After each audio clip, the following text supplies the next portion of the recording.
पूजा के समय क्यों आते हैं मन में अटपटे विचार? पूजा करने के समय अक्सर मन में दिन भर के विचार क्यों आते हैं? खासकर मंत्र उच्चारण या ध्यान करते समय आने वाले दिनों में किए जाने वाले कार्यों के बारे में हम अक्सर सोचने लगते हैं।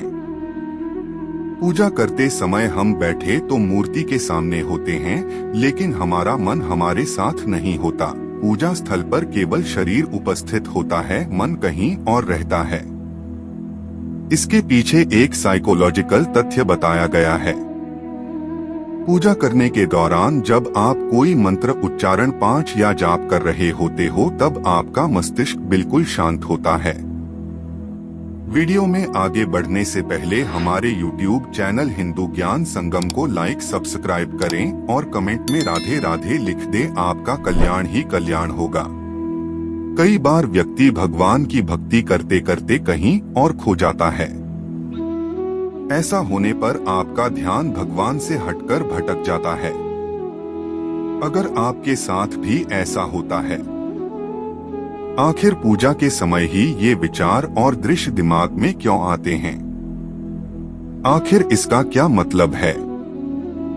तो आइए जानते हैं। अगर ऐसा होता है तो उस समय क्या करना चाहिए और ये विचार आखिर आते क्यों हैं? पूजा के समय शून्य होता है मस्तिष्क। पूजा करते समय कभी कभी हमारा मन और शरीर दोनों अलग अलग अवस्था में हो जाते हैं। जब आपका शरीर मंदिर में भगवान के सामने बैठा होता है, उसे समय आप ध्यान की मुद्रा में तो होते हो, लेकिन आपका मन कहीं और दूसरे विचारों में गिरा हुआ होता है। ऐसा इसलिए होता है क्योंकि उसे समय आपका मन शांत होता है। खाली मस्तिष्क होने की वजह से आप उसे समय केवल उन विचारों के बारे में सो पाते हो जिन्हें आप करना चाहते हो या करने की योजना बना रहे होते हो। व्यक्ति के पास होते हैं दो मन।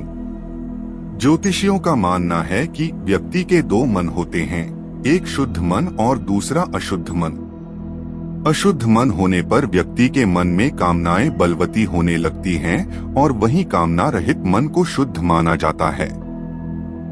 मान्यता है व्यक्ति शुद्ध मन से भगवान भक्ति करता है तो उसे ज्ञान और मोक्ष की प्राप्ति होती है। तनाव से पूजा में भटकता है मन। तनाव की वजह से दैनिक कामों में भी मन नहीं लग पाता है। पूजा पाठ करते हैं लेकिन मन इधर उधर भटकते रहता है। ऐसी पूजा करने से कोई लाभ नहीं मिलता है। मन शांत करने और एकाग्रता बढ़ाने के लिए रोज सुबह कुछ देर ध्यान करना चाहिए। अधिक प्रसन्नता में नहीं लगता मन। कई बार हम अपने दैनिक जीवन में किसी गतिविधि से काफी ज्यादा खुश होते हैं।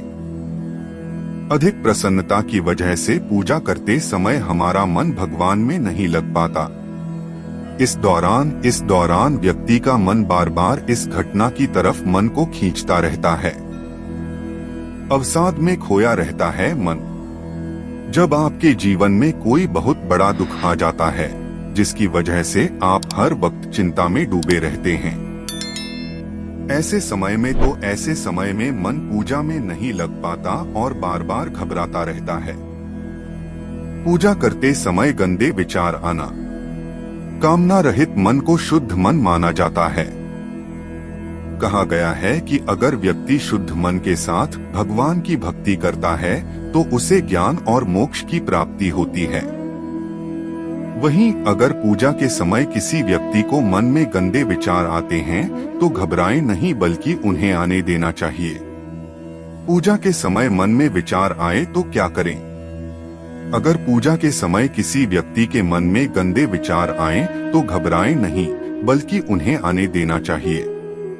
ज्योतिष के जानकार बताते हैं कि जैसे नल चलाने पर शुरुआत में पहले गंदा पानी बाहर आता है, ठीक वैसे ही भगवान की भक्ति करते समय अगर अटपटे विचार आते हैं तो ये मन की गंदगी को बाहर निकालते हैं।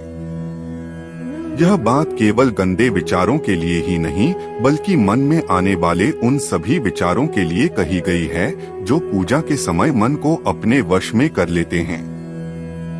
क्या कहती है साइकोलॉजी? ज्योतिष के इस तथ्य को साइकोलॉजी ने भी माना है। साइकोलॉजी की माने तो पूजा करते समय जब आप मंत्र उच्चारण या जाप करते हैं तो बार बार मन आपके दैनिक क्रियाओं के बारे में सोचता है। यहाँ तक कि आपका शरीर उसे स्थान पर उपस्थित होता है, लेकिन आपका मन आपके शरीर से काफी दूर होता है। की वजह है कि कई बार आपको महसूस भी नहीं होता कि वर्तमान समय में आप क्या कर रहे थे। विचारों को लिखने का प्रयास करें। अगर आप पूजा के समान अपने मन को भगवान के ध्यान में लगाना चाहते हैं, तो इसके लिए आपको चिंताओं से मुक्त होना पड़ेगा। आपकी जो भी दैनिक क्रियाएं हैं या भविष्य की जो भी योजनाएं हैं, उनके विषय में कम से कम सोचना चाहिए। इसके लिए आपको अपनी भविष्य की योजनाओं को सोचने के बजाय लिखने का प्रयास करना चाहिए। अगर आप अपने विचारों को मन में दोहराने की जगह पर लिखकर रखेंगे, तो वह विचार हर वक्त आपके मन को वश में नहीं कर पाएंगे। इस तरह आप पूजा के समय अपने मन को भगवान के ध्यान में लगा पाएंगे। आज के लिए बस इतना ही। मिलते हैं न्यू वीडियो पर। जय हिंद, जय भारत।